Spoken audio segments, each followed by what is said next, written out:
Allahu subhanahu wa ta'ala ka lajmëruar në librin e tij se do të vinë një ditë që i gjalli, i gjithdijshmi, krijuesi, ai që është i panevojshëm për asgjë, ai i cili është i pavarur nga krijesat, do të vinë një ditë që do ta shkatërrojë gjithësinë. Çdo gjë që ka gjallëri dhe ka jetë, Allahu subhanahu wa ta'ala do t'ia marrë jetën, edhe do ta shkatërrojë gjithçka. Allahu subhanahu wa ta'ala për këtë ditë ka lajmëruar në librin e tij, në Kur'an. Në disa mënyra. Prej mënyrave që ka lajmëruar Allahu subhanahu wa ta'ala për këtë ditë, ka përdorur mënyrat më të forta që tregojnë siguri absolute. Është betuar Allahu subhanahu wa ta'ala për këtë ditë për veten e tij, me veten e tij, duke thënë: Allahu la ilaha illa huwa la yajma'annakum ila yawmil qiyamati la rayba fi.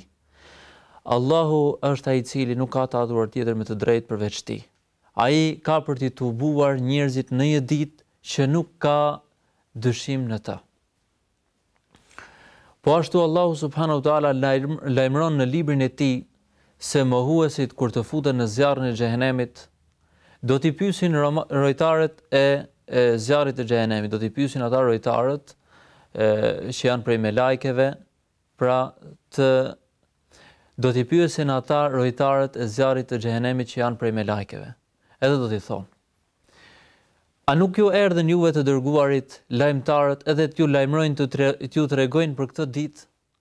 Ata do të thonë: po, na treguan edhe na erdhën neve lajmet e kësaj dite, lajmet për këtë dënim, por se ne i përgënjeshtruam dhe ishim të shkujdesur ndaj tyre. Po ashtu Allahu subhanahu wa ta'ala kur ka zbritur Ademin edhe Hava, që e ka zbritur në tokë, i nxori ata nga xheneti, i lajmëroi duke thënë se ju në tokë do të jetoni, në të do të vdisni edhe prej saj ne do t'ju kthejmë në botën tjetër. Allahu subhanahu wa ta'ala gjithashtu në librin e tij në Kur'an na tregon se i ka dhënë afat iblisit, shejtanit, deri në ditën e gjykimit. Tha: ti do të jesh i afatizuar deri në ditën e gjykimit.